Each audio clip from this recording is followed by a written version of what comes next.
So I have the pleasure of being here today with my co-host James and Dr. Lars Stoltzfus. Say hi, everybody. Um, Hey. Hello. I'm pretty sure everybody knows James, but anyways, let me tell you about Lars. I think it was 2018. I was at a conference, and Lars was a queer person at a conference that I spoke at. And today I'm so privileged and honored to be here so we can talk a little bit about Lars. So, Lars, why don't you tell us a little bit about you? That Why sounds would you good. why would you Oh, have been at that conference? well, at the time I was pursuing my PhD and I focused on queer and or trans ex-plane people.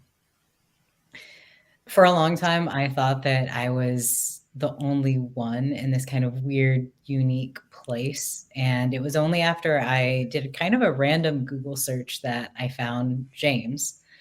And then I found the website LGBT Amish, LGBTQ Amish, and I was like, this is a whole world. And then I found out through a friend that Tor Bontrager was putting on, with the help of Elam Zook and you, Mary, this conference for ex Amish and like ex Jehovah's Witness, ex ultra Orthodox Jewish people, ex Muslim people. It was just this wild, amazing combination of humans.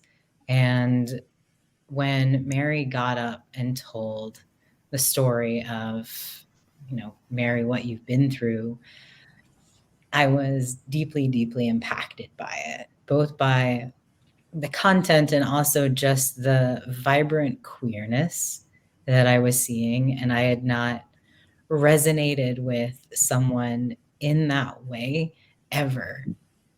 And I think I came up to you very timidly and said something about also being queer and being trans and Mary I was, think I might have cried after that, by the way.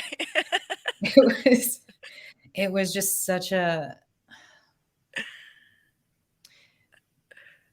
I don't know, I can't even describe it. Just the resonance. Historical moment. Yeah. And then we became Facebook friends and I was like this just Yep. constantly in awe of what you were doing. And I mean, similar, James, with your poetry and your activism, and both of you, your activism and how you build community. It's just, it's amazing. Thank you, Lars. Thank you. Yeah, thank you for that, Lars. There is definitely an LGBTQ Amish Mennonite plain community that's coming together continuously, and it's beautiful to see for sure. And It it's also a is. privilege to be a part of that and see it happening in our lifetimes.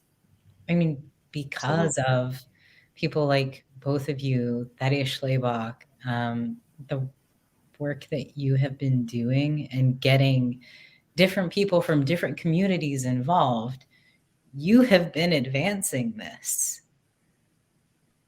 Like you both know Thank you. that, Thank you right? for that. Yeah, The thank Thank you for you. that. influence and Yeah. Nice to keep contributions acknowledging. you have. Right.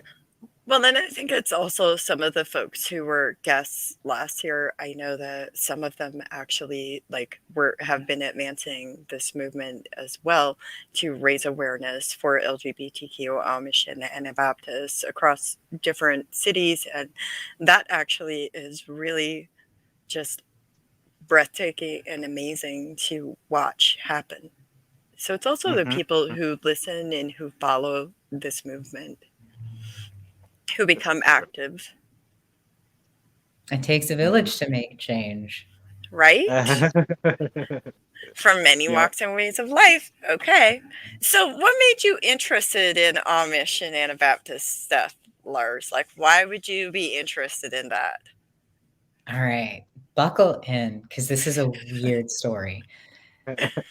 And I'm going to say this with my knowledge that whenever I tell folks my family story and my own background, many folks, the first thing that they say to me is, you're lying or you have to be kidding because it's very unlikely. My dad was raised old order Amish. His family moved to the Beachy Amish community, and his trajectory was old order Amish to Beachy to conservative Mennonite to liberal Mennonite to Baptist, and I'm not quite sure how he would classify himself right now. And my mom's background, she was raised conservative Mennonite in the Deep South. Her parents moved there as part of the Conservative Mennonite Conference's domestic missionary movement.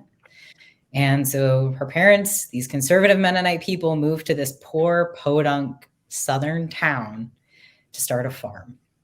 And that's where she was born. And when her and my father met at the Conservative Mennonite College, Rosedale Bible College, they hit it off and they moved back to this town, which is where my brother and I were raised. So we have this heavily accented ex-Amish dad and this Southern accented conservative Mennonite mother in this small Southern town, very much a redneck town. And that's the cultural environment in which my brother and I grew up. It was very strange because when you look at Amish culture, Mennonite culture, and Southern culture, none of them mesh well. No. Not Right. at all. Not at all. So were you as children, like were you born in the church or were you born outside of a church? Like We were born within the conservative Mennonite church. okay, thank you. And yeah, we were very active members. At the time, my dad was pretty alienated from his family. And he didn't want to teach us Pennsylvania Dutch. He didn't want to teach us German. He wanted us to be fully kind of acclimated into the conservative Mennonite side of our family and the Southerners that surrounded us. But because he came from a background of so much trauma caused by the church, caused by intergenerational violence, he didn't want us to be a part of that heritage. And it wasn't until I was much older that I even knew what Amish culture looked like, how it sounded. How did that feel, finding out about Amish culture? It felt strange. I remember the first time I met his side of the family. There was a reunion, and I've never felt so alienated in my life because when I was younger, the first thing that my parents did when they left the Conservative Mennonite Conference, the Conservative Mennonite Church, my mom gave me this awful Princess Diana haircut. It was in the 90s. It was poofy and short. I didn't have a say in this. So I had this short hair. It smelled like hairspray. It was crunchy, I'm sure. And everyone on my dad's side of the family was deeply, deeply conservative. Several of them were still beachy, communicating in Pennsylvania Dutch. I had no idea what was going on. I didn't know why these people looked even more intense than my mom's side of the family. And they had no idea. Even more intense. They did not know what to do with me because I was running around wearing my, capris with my Princess Diana haircut. And I think some of my cousins couldn't fathom how I fit into their world. Did their jaws ever get lifted up off the floor? I don't think so. It was so strange. And them talking in front of me, speaking Pennsylvania Dutch, and me not knowing, I felt such a sense of, I couldn't identify it at the time, but now I would classify it as a loss because I couldn't even be a part of the community, even if I wanted to, because there were all these barriers that my dad had put up as a way to protect us.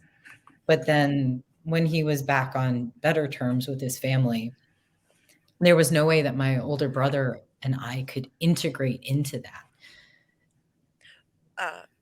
Can we talk a little bit about those barriers? Because sometimes people ask, like, can I go join an Amish church? Well, here's the thing, is in order to join an Amish church, you would have to learn the barrier. You would have to learn the ordnung. The ordnung is the rules letter that the church writes and rewrites twice a year. It can easily be changed. They do it frequently when there's things. And then there's a lot of unwritten rules. And then you Yes. have to learn like Hochdeutsch to be able to read their Bibles too. For many communities, like those are like the requirements. They would never actively recruit you to be inside of the community because they just don't do that.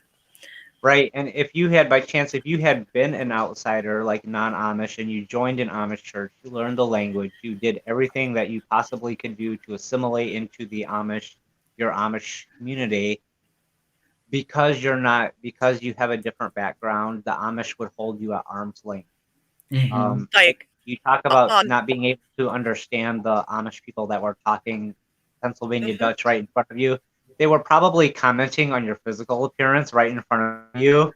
They were like picking you apart. Amish are really I'm not the even sure what the word I'm looking for is beyond critical the critical. They critical. like to say the clothes don't get you into heaven, but the way Right. they talk as if like they're Yeah. really judgmental of that. And then another thing is like they would never, what James is talking about is the caste system social structure that they have. So on that ladder of social structure that they have, you would never ever be able to achieve the top of the ladder. Like you would never be from a good family. You would never Right. be one of those people that God has just blessed. You would Right. never achieve that. No matter how hard you tried, there would always be something because you were not born into the culture. You were not given the privilege of being born into the culture. And I'm so Mhm. sorry. I'm so sorry, Lars. That is really, I can only imagine how horrific and traumatic that was for you. It was, I was a child, so I didn't think much of it at the time. And interestingly, though, there were other ways that my cousins acted, ways that my aunts and uncles acted that did make sense to me, either because I could compare them to Southern culture and its criticality of outsiders and how people would treat my dad and my mom. There's this hierarchy in Southern culture too, where you have these towns and people have lived there for generations. Nobody leaves. And you have a name and it's recognized because people there know your people there. And for my parents, they weren't there long enough. My dad was this unknown entity. He was a Yankee. He had this accent. He had a name that nobody could pronounce. And so even though he Yeah. tried to integrate Wait. the community, he couldn't. And my mom really couldn't, and my brother and I couldn't. And so I saw kind of the inverse of that with some of my family. But I also realized that there were some deeply Amish ways in which we were raised. So that intergenerational trauma, right? Adults who don't contend with their own trauma reenact it. And They really do. that happened as my brother and I grew up. And there were also these just ideological ways of moving through the world that are so just deeply Amish. There's no other way that I know how to describe it. It's the way of moving through the world and how I my feel dad, personally attacked by this relatable content. how he views morality, how we were taught about clothing and adornment, how we were taught about toys and the value of hard work and kind of earning your keep and earning your place. As if like there is no space. Was there space for creativity? Were you allowed to explore with art and There was. That music? was one of the big reasons why my dad left his family, is because he wanted to be an artist. And Okay. they thought that he was just the strangest Hmm. thing. And then the Um, other thing, I'm sorry, you were still oh, talking. no. And the other thing is like, productivity based value, like your value in life is based on productivity. That is absolutely an Amish mindset. That is, I see it. I see it. Mhm. Oof. That's a Very, deep one. yes. Yeah.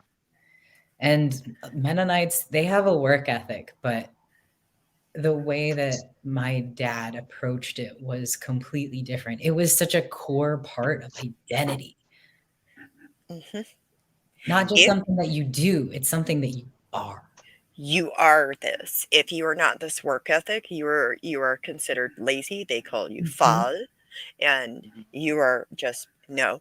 And so that also is difficult for people that are disabled or they may be neurodivergent, because if they struggle with certain tasks, then automatically they are labeled often as fal or lazy, or just you're just not applying yourself hard enough. And so when you raise people with the expectation that their productivity becomes a part of themselves, it can be, I can see where that could be really hard as a child to even like navigate that, and it can result in like the intergenerational trauma being Mhm. passed on or reenacted.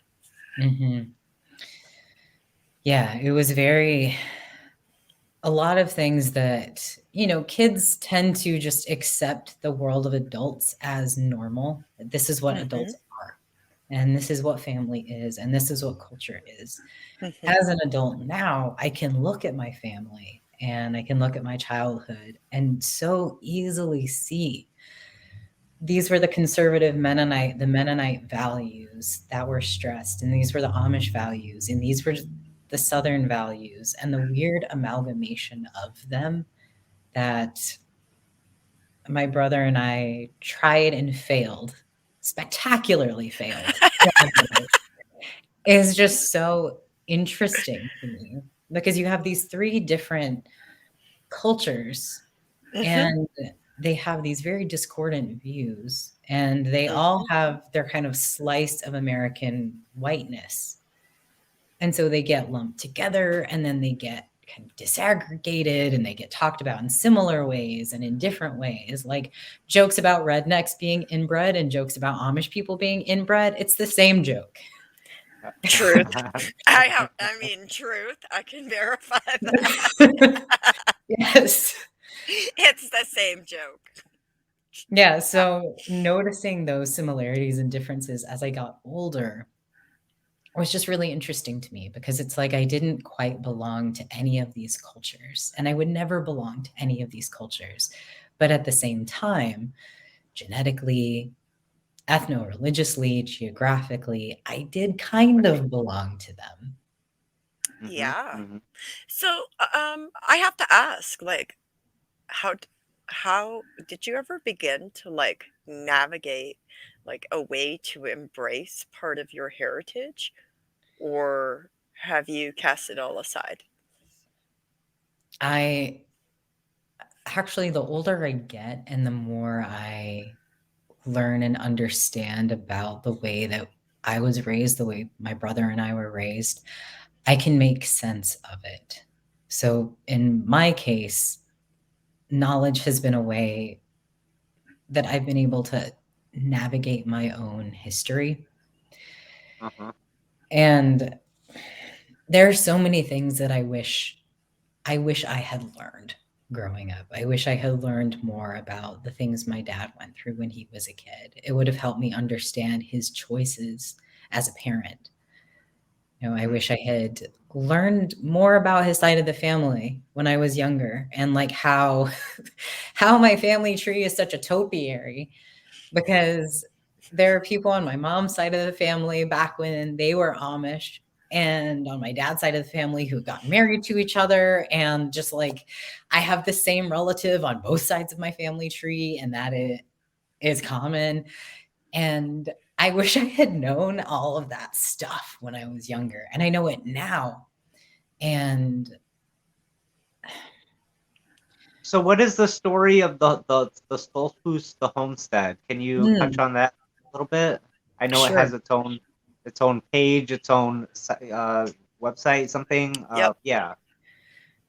So Nicholas Stoltzfus immigrated. It's kind of unclear whether he was kicked out of Europe or whether he kind of had some debts that he was running from. It's probably a combination of both. Well, he was a good Amish, right? He was. He didn't want to give up his religion for the state. And so he and his wife, and later his brother Christian, moved to the United States. They moved to Pennsylvania, and the Nicholas Stoltzfus homestead is where they kind of built their home. It's in Wyomissing, Pennsylvania, and it's standing. It was in rough shape, but some Stoltzfuses and their work ethic, they got together and they started to fix the homestead. They built a barn, and they're trying to turn it into a heritage site. And there have been a lot of Stoltzfuses through the years who have come and visited. My parents are currently the caretakers, and they, along with my older brother, live in the Wyomissing area and are trying to kind of set the record straight about the Stoltzfus family story. Like, yes, Anabaptists were persecuted. There's a reason why a lot of Amish and Mennonite families have some version of the martyr's mirror lying around. This is So true. children can just see those horrifying images. We need those images. Right? So there's that part of the trajectory of fleeing to this place that promised some kind of religious freedom, but then also being settler colonists and displacing people who are already there, which in a different way is an enactment of a similar violence. So escaping one place and then kind of forcing people to escape their place. And where did he come from in Europe? Was he from Switzerland or was he from Germany or? He was from the Switzerland region. So Switzerland, France, Germany. He moved around some. You know, we're probably distantly related, Lars, because all my ancestors are from the Switzerland, the France area. Yeah, we're probably, we're probably all I'm like sure. cousins we're here. cousins. Right. I have over 5,000 cousins on 23andMe, so there's that. Look, if you get a copy of the Fisher book, you can trace it because I'm in there. Oh, we got written. Well, my child got written out of my family book. One of them. I'm sorry. Yeah, that's completely my wild. dead name, Amish will totally take someone out of the family history book. They'll just remove them like they never existed. Exactly. That person never existed. But hey, Nicholas was a good Amish man. We don't know if he was like, running from debtor's prison, right? Because back in those days, you get thrown in prison if you didn't pay your debt, or if he was being persecuted, or if he was like just running away. We don't know. Is that the story? My older brother, Nicholas Stoltzfus, named after Nicholas Stoltzfus. This is common. It's like, Nick the Fifth. Yeah. He is currently working on writing out the history of Nicholas and Nicholas's family and kind of their trajectory. So he's working on a book in tandem with an historian, Rose Byler, who Mary, I'm sure y'all are related, but she's a Is it Beiler Beiler or Byler? It is, I think it's BEI. Okay, we're probably not as closely related then. Distant kin. We're a little bit further away, but okay. Sorry, continue. So she's a historian. She had been studying queer archives, and now she's working with my brother along with another historian, Zach Stoltzfus, who is known for his family. They run Stoltzfus Meats in Lancaster. So, there's a whole Stoltzfus connection. But they are working on writing an account of the Stoltzfus family that takes into account the fact that they were settlers in the States and that they did displace indigenous people and that their history is really complicated and that the history of Amish people coming here is complicated. And it isn't necessarily this like peachy American dream-esque story of religious freedom. It's a lot more nuanced and messy than that. And I'm really excited to read it because I think that team is approaching it, even if it isn't explicitly queer, they're approaching it from a very queer way. These kind of non-conforming perspectives that don't align with the tradition of how Amish people are written about. Ooh, yeah. I might actually read it. You've made me want to read it, so there's that. I guess like when we talk about like embracing your heritage, like have you ever done anything else? Like the Stoltzfus homestead is what do you find that makes you feel connected to your heritage? Or do you have anything that makes you feel connected to that heritage?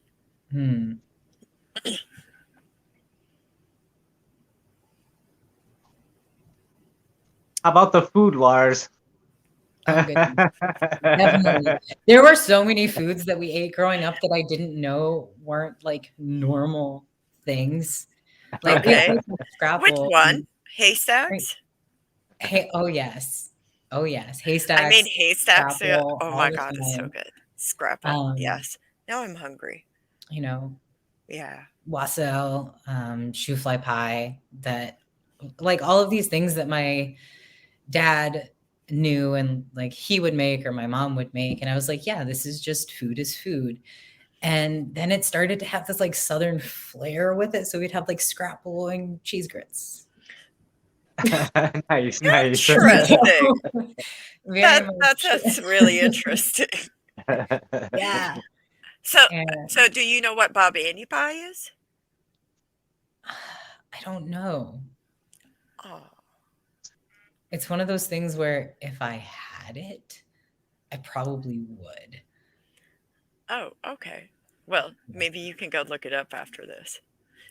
We're almost at our time, so I was going to ask each of you, what thoughts do you have for currently Amish and Anabaptist queer folks? I think for me, yeah, go ahead, Lars. My main thing is it's okay to be scared. It's okay to feel conflicted. It's okay to feel this tension.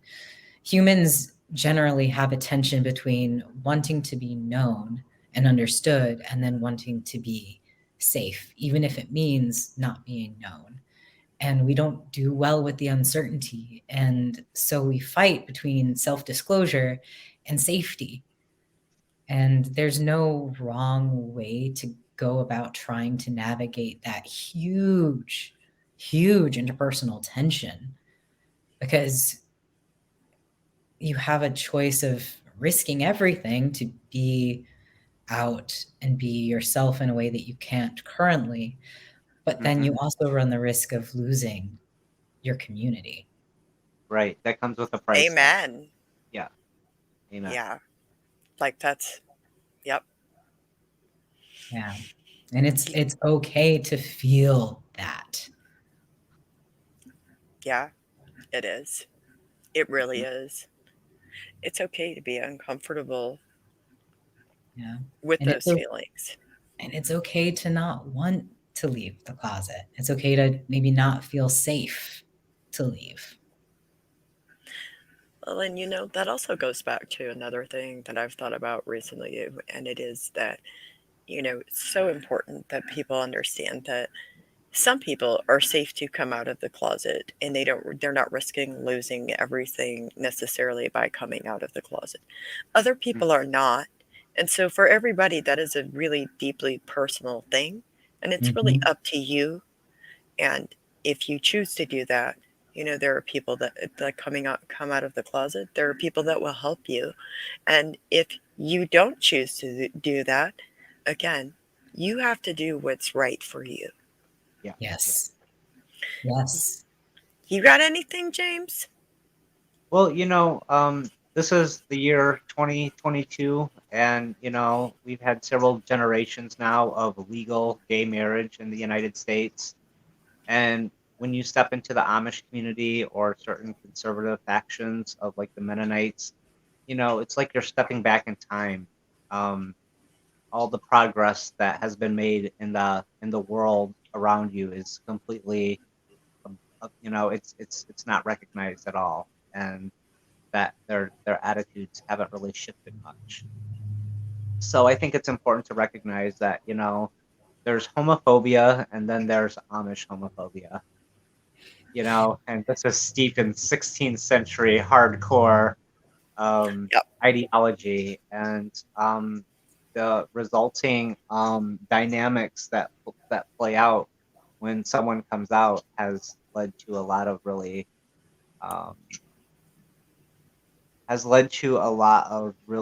um, unpleasant situations. It's led to family separations, and it is never a happy story when someone comes out as gay in the Amish community.